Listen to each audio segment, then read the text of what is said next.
Bharatiya Janata party वीरा भाईंदर महिला मोर्चा की ओर से आज हमने यहाँ पर एक आंदोलन किया है और एक मोर्चा बोला है।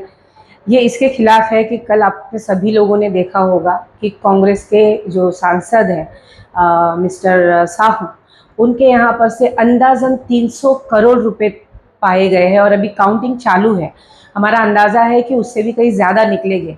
मेरा सवाल जनता से ये है कि आप सभी, बहुत से लोग जो मोदी जी को नहीं मानते हैं, उनका ये कहना था कि काला धन कब आएगा कब आएगा कब आएगा। अब तो आ गया है और पता नहीं ये तो एक पकड़ा गया है और कितने कांग्रेसी है जिनके पास से ऐसा काला धन मिल सकता है।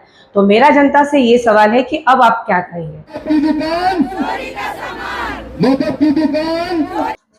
कांग्रेस के राज्यसभा सदस्य धीरज साहू के ठिकानों से आयकर को करोड़ों रुपए की धनराशि मिली है, जिसको गिनते गिनते मशीनें भी हाफ गई।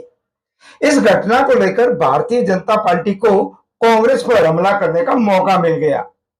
मीरा भाईंदर भारतीय जनता पार्टी महिला मोर्चे की जिला अध्यक्ष अनीता पाटिल के नेतृत्व में इस मुद्दे पर विरोध प्रकट कार्यक्रम पुराने भारतीय जनता पार्टी के जिला कार्यालय पर किया गया। धीरज साहू के पुतले पर महिला मोर्चे की बहनों ने चप्पलें मारी, पुतला फूंकने की कोशिश की, लेकिन पुलिस को हस्तक्षेप करना पड़ा। इस अवसर पर महिला मोर्चा ने खुलकर विरोध तो किया। इस कार्यक्रम में पूर्व महापौर डिंपल मेहता, पूर्व नगर सेविका व अभिनेत्री हेतल परमार, डॉक्टर प्रीति पाटिल, राखी शेंद्रे, नंदा जानी, मीना कांगड़े, सीमा शाह, भारतीय जनता पार्टी के मीरा भाईंदर शहर के जिला अध्यक्ष किशोर शर्मा सहित अनेक पदाधिकारी मौजूद थे। धीरज साहू के ठिकानों से प्राप्त इतनी बड़ी रकम मिलना लोकसभा चुनाव से पहले कांग्रेस के लिए झटका है, जिसे भारतीय जनता पार्टी एक बड़े मुद्दे के तौर पर भुनाना चाहती है। इस संदर्भ में हमने नरेंद्र मोदी विचार मंच के मीरा भाईंदर शहर जिला अध्यक्ष एडवोकेट तरुण शर्मा तथा कुछ भाजपा के पदाधिकारियों से बात की, तो उन्होंने क्या कहा सुनिए। तरुण जी, कांग्रेस के सांसद पर अवैध रूप से धन रखने का आरोप है। आप एक लीगल क्षेत्र से भी जुड़े हैं। सामान्यतः कांग्रेसी कहते हैं कि वो बड़े आदमी हैं और इतना पैसा मिलना स्वाभाविक है। तो आप मुझे लीगल तरीके से बताइए कि क्या कांग्रेस में भ्रष्टाचार है या क्या ये नया कानून आया है कि कोई भी कांग्रेस का सांसद जो सक्षम है वो इतने पैसे एक साथ में रख सकता है और आप और हम दोनों मिलकर 10,000 20,000 से ज्यादा रख भी दे सकते हैं। क्या कहेंगे आप इस पे? अगर आप गौर करें तो सबसे बड़ी बात यह उठती है कि एक सांसद जो 2 लोकसभा इलेक्शन हार चुका था, फिर भी उसको बार बार एमपी बनाया जाता है, राज्यसभा में भेजा जाता है कांग्रेस के द्वारा। तो ये सिद्ध होता है कि कुछ ना कुछ उसके पीछे की राजनीति थी कि ये व्यक्ति को ऊपर भेजा जाता है।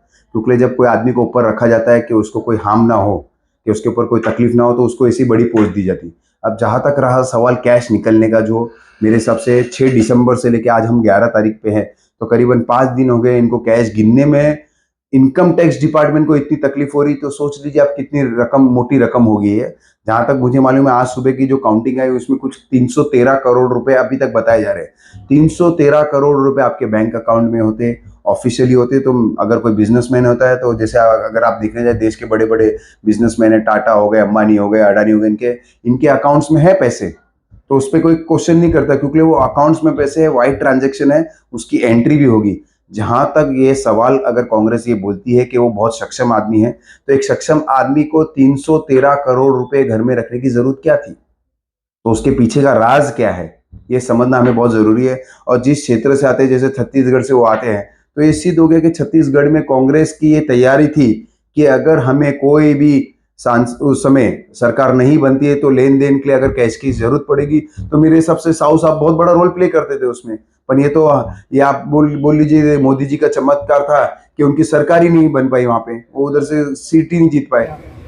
आप समझ सकते हैं कि कांग्रेस किस तरह से भ्रष्टाचार के दलदल में लिप्त है। कांग्रेस की सरकारें जहां जहां पर भी है, कांग्रेस ने सत्ता को माध्यम बनाया और जनता की खुली लूट की है हर जगह पर।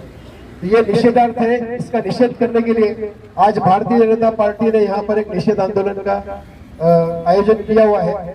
जो भारतीय जनता पार्टी के महिला मोर्चा इनके द्वारा इस कार्यक्रम को लीड दिया जा रहा है। भ्रष्टाचार ये कांग्रेस की गारंटी है, वहीं पर विकास यह भारतीय जनता पार्टी की गारंटी है। इतना ही मैं कहना चाहता हूँ। कांग्रेस ने जब जब देश पर शासन किया है उसने सिर्फ लूट और खसोट की है। पिछले यूपीए की सरकार के कार्यकाल में 2G घोटाला, कॉमनवेल्थ घोटाला, कोयला घोटाला, ऐसे अनेक घोटाले हैं जिसको देश कभी भूलेगा नहीं। झारखंड के खासदार धीरज साहू जी, इनके घर में 300 करोड़ के लगभग कैश जमा हुई है और अभी तक मशीन गिन के मशीन खराब हुई है। एक सामान्य खासदार, एक खासदार है, उसके घर में इतनी कैश पड़ी है तो आप समझ सकते हो और खासदार के घरों में कितनी होगी, उनके बैंक में कितनी कैश पड़ी होगी। पिछले 70 सालों से कांग्रेस सब जनता को, गरीब जनता को लूट रही है। संजय जी, आज आप ये आंदोलन कर रहे हैं, इसके पीछे विषय क्या है? विषय ऐसा है कि कांग्रेस के 3 बार चयनित धीरज साहू जी को उनके घर से 300 करोड़ रुपए की नगद मालमत्ता मिली है उसके विरोध में, और ये बेनामी संपत्ति है पूरी की पूरी, जिसका हिसाब उनके पास नहीं है। और अभी तो गिनती शुरू है, ये 300 का 3000 भी हो सकता है, 30,000 भी हो सकता है।